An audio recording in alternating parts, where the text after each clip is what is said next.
All aboard!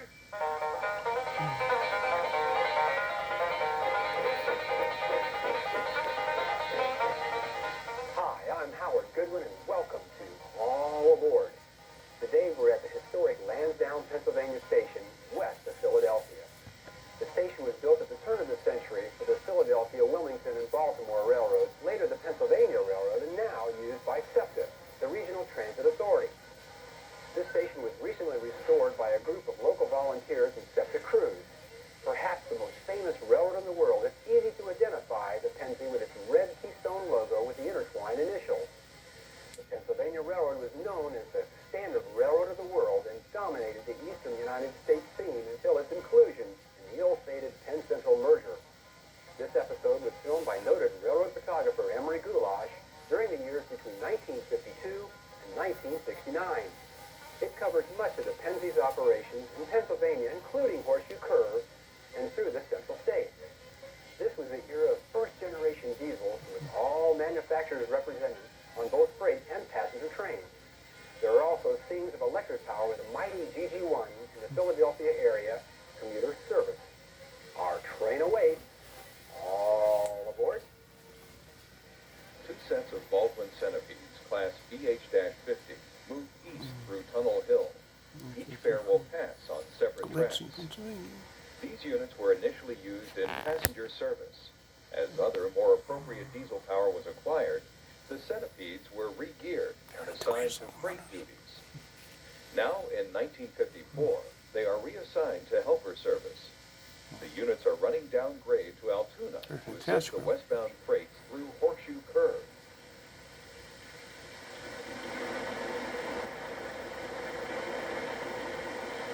World's largest baby faces.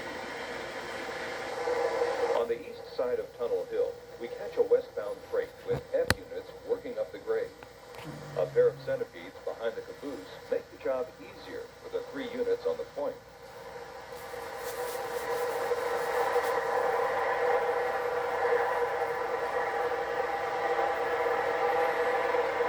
Next, train number 75, the Duquesne, approaches on the westbound main. An eastbound freight also moves out from Tunnel Hill.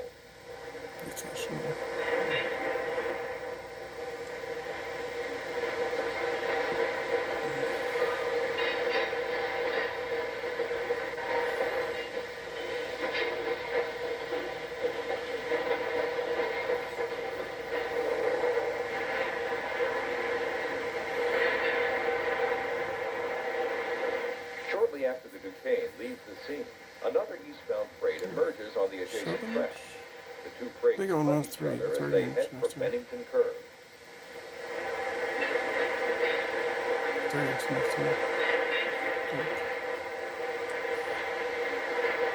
Yeah, sounds are quite new at that time. The eastbound Duquesne, train number 74, with a respectable number of head-end cars, sweeps through the scene. Notice the short westbound freight on the distant hillside.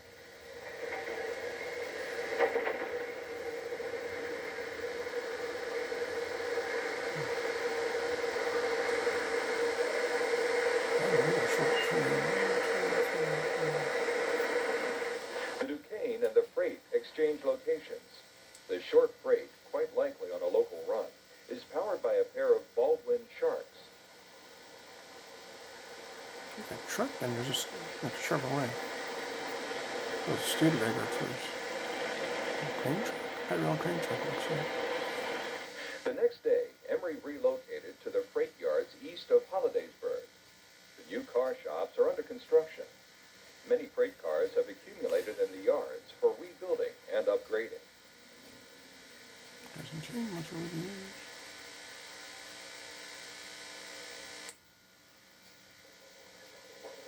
Steam was still present at Hollidaysburg Yard. Oh, there's The another one. decapods were, I won? unfortunately, I won about ready to be retired. And then I'm on Mountain Tender, it looks like. Long distance tender. The massive coaling tower added a fine touch to the steam activity this day. Note the years of weathering on that tower. This again. I know I took it already. Pictures of this first time.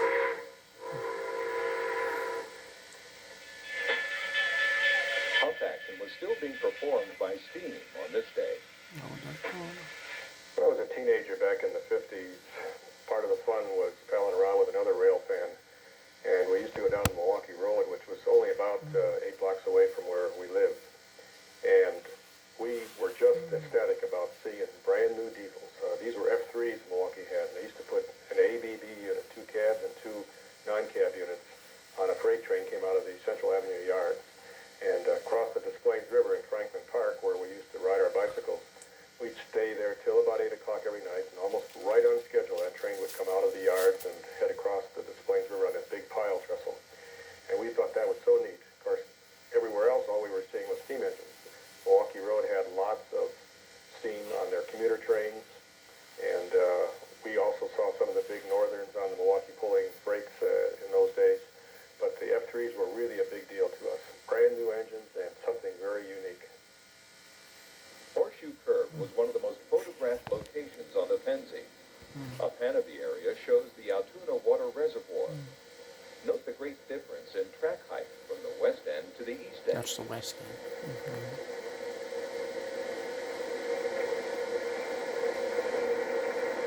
Obviously, west end is that's looking west. That's east. That's east on the left side, and west on the other. Hauling upgrade is the westbound Duquesne.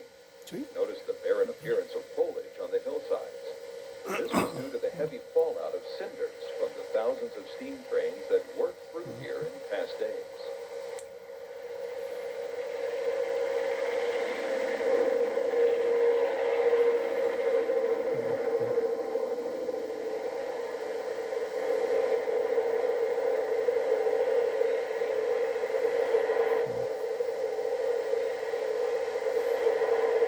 Wow, I've seen them go. At Fort Wayne, Indiana, a Pennsy BALDWIN switcher works the interchange on the Wabash Railway.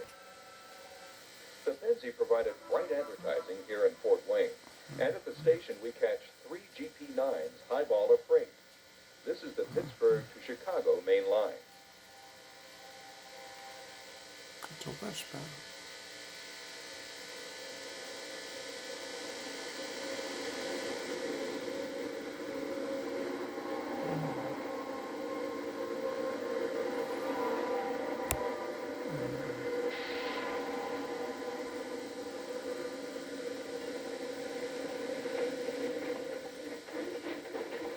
All 4 flags. Union Pacific and KCS, if that's there. KCS At about 11:07 a.m., eastbound train number 52 pulls into the station. the original This railroad. is the fourth pit. According to the timetable, the train stopped for mail and express at every station between Chicago and Pittsburgh.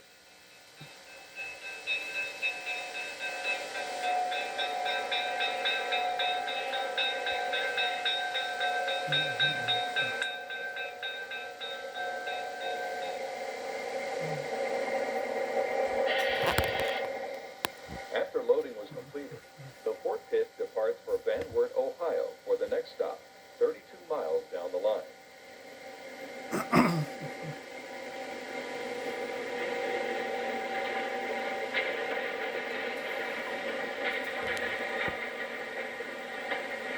Yep, broad and pin straight. The units. I both. First side pin straight. A pair of Alco RS3s move a freight in Toledo at the Pensy's Walbridge Yard. The Pennsy had its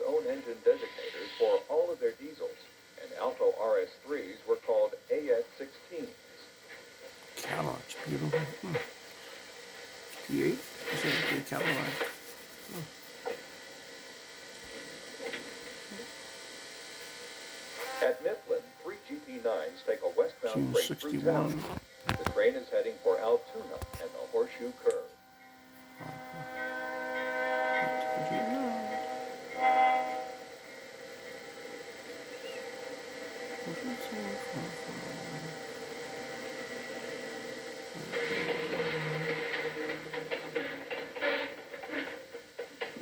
Let's see, 5 caboose over to Arrow.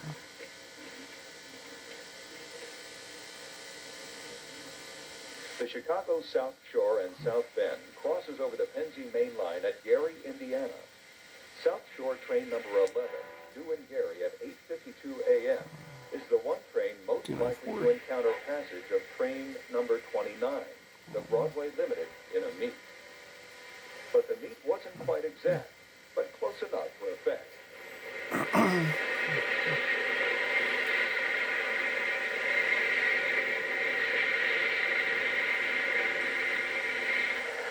Arriving in Chicago is train number 71, the Admiral.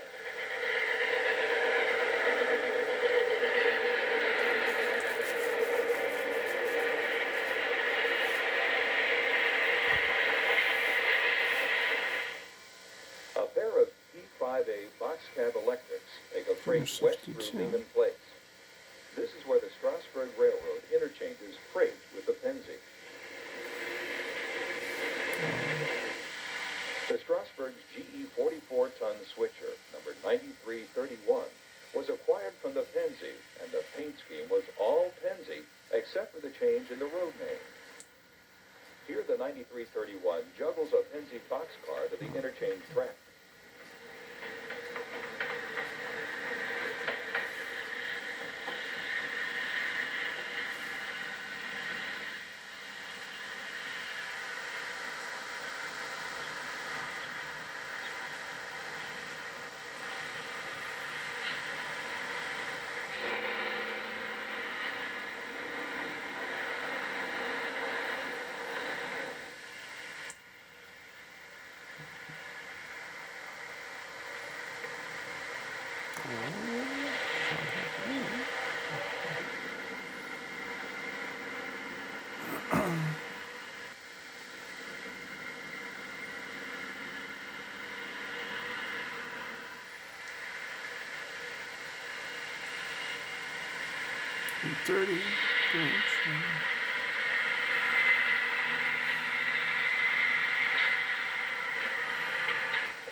Strasburg switcher number 91 brings the express train to the junction. And now 9331 has a clear track through the woods back to Strasburg. It's a clear 31. Can't you read? I guess I can.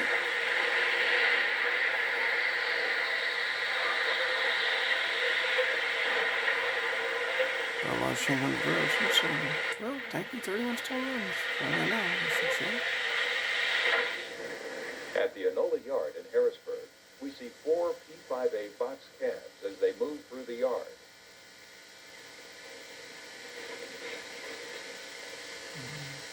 At Alexis Tower, just north of Toledo, a southbound freight crosses the New York Central's Detroit-Toledo main. The Alco RS3 road switchers are hauling the Detroit to Toledo local freight. They're using track rights on the C&O.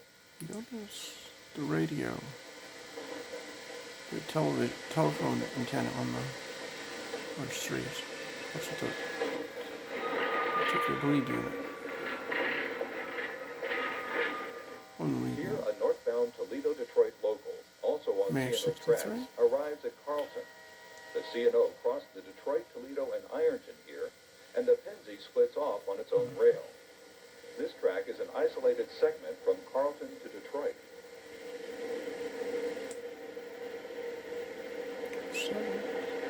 Shiny outside.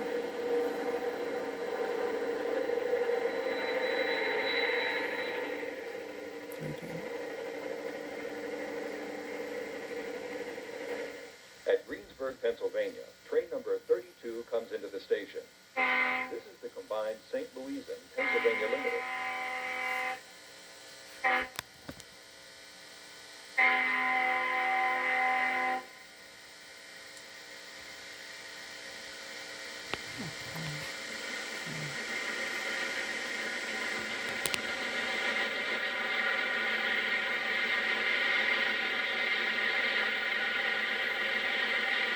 driving. Yeah. Yeah.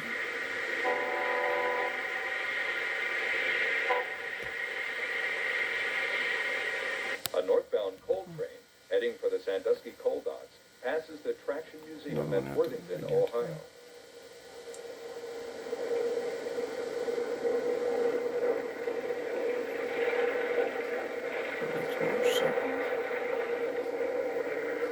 Yep. That's third one's in rebuilt.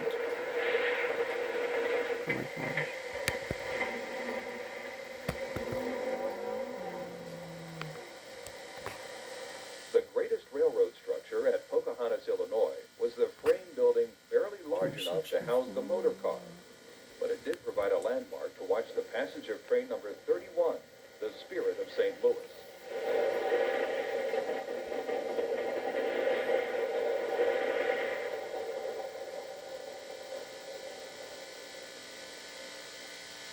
During the last years of the Pennsy, as the Pennsy and New York Central merger approached, the decline of passenger train character was quite noticeable.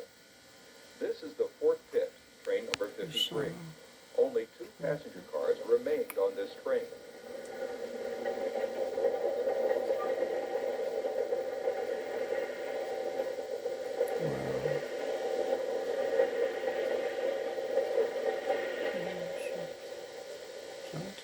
We are at Conway Yard, west of Pittsburgh. A pair of trains passes our location. One train sports a pair of EMD SD40s. That's a an Alco 35. C636. That's a 40. And that's a The other train C628. is led by an SD40. It's right about that. Finally, got something right on there. That's an SD40.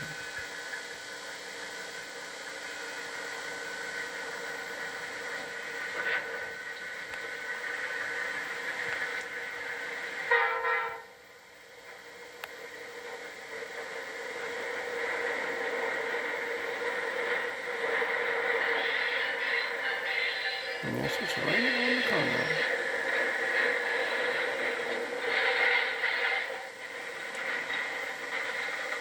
The Pennsy hosted many unusual structures. This turn-of-the-century Victorian watchman's shanty had it all, even to the pneumatic-operated crossing gate. Weird tire concepts. Yeah, with a Pennsy, GP9 and F7B in it. Hey, whatever worked.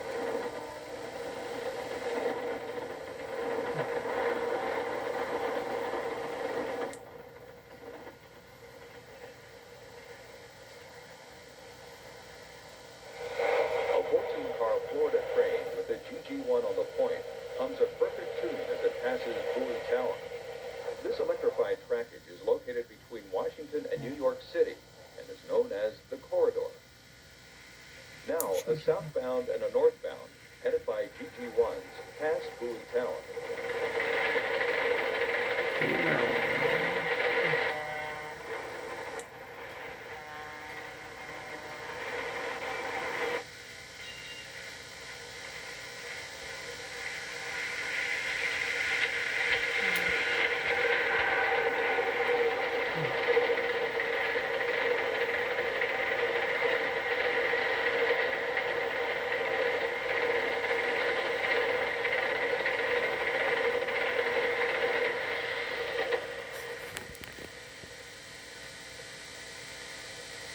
As we follow the corridor tracks toward Baltimore, another southbound with a proper Tuscan red GG1 heads past the camera.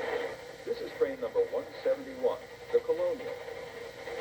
The Chesapeake and Ohio cars are for the fast Flying Virginian and will be picked up at Washington, D.C.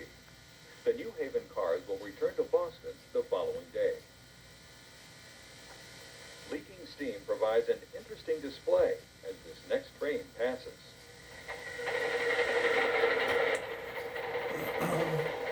What would you do? Oh, short train like that? I don't know.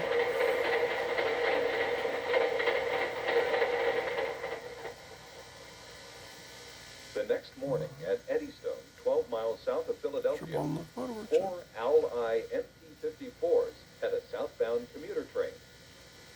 Not far down to Philadelphia. Very close to Philadelphia, as I understand. In fact, right next to it.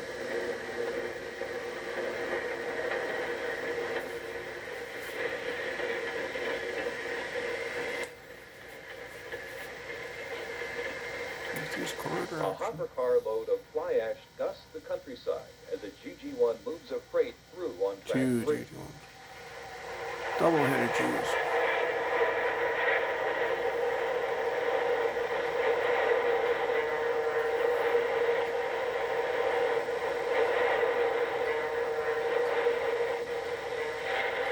Oh, I get the position. Oh, okay.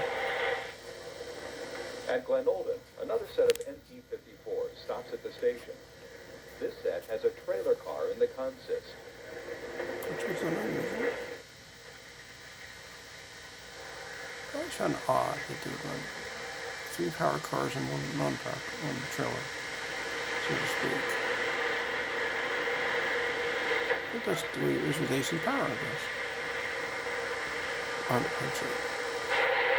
The New Haven cars in this train will continue by way of the Hellgate Bridge route to Boston with New Haven power. The chassis cars will be set out in New York City. Lansdowne is one of the secondary commuter lines out of Philadelphia. Here we see some mild activity as 3 Silverliners come and go through the station.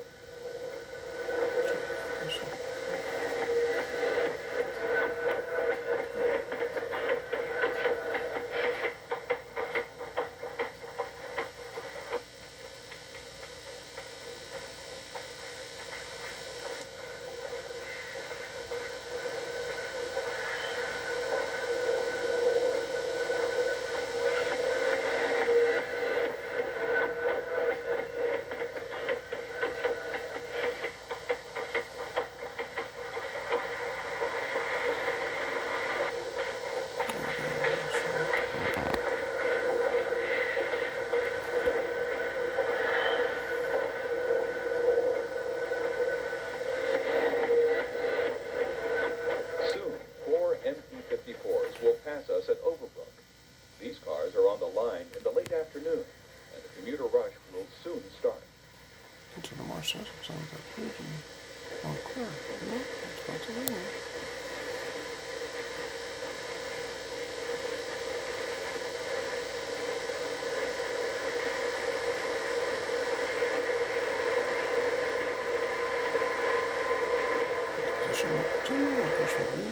It is 1 year after the merger date, and the Penn Central has been born.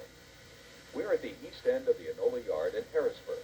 The Pennsy still look like the Pennsy of old. Railroads do not change their appearance overnight. E9 still said Pennsy.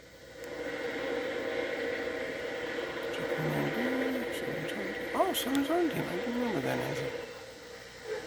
Well, in And Conroe. GG1 still said Pennsy.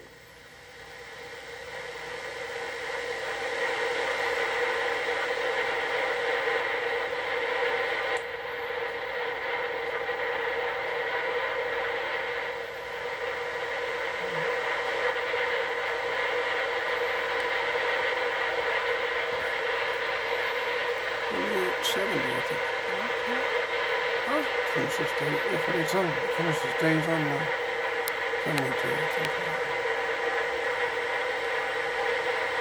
72, so not quite. But wait, here's a pair of new 30Cs in Penn Central. 33 C's. Here we go. No. The 8 and 33 C. The 30 C's were Pennsy. Those are new, brand spanking new 33 C's. With flaring radiators? Those are GE E33 C's.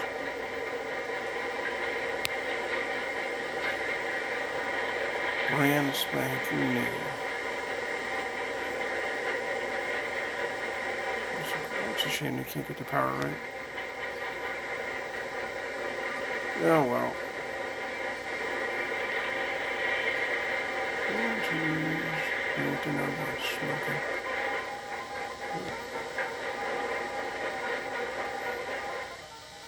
That's our show for now. Be sure to stay tuned for the next exciting episode of All Aboard, where we'll feature famous trains and famous railroads. Till then, may all your signals be green.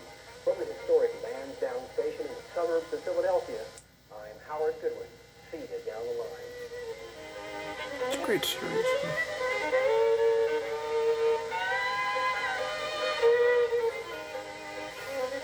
Here we go.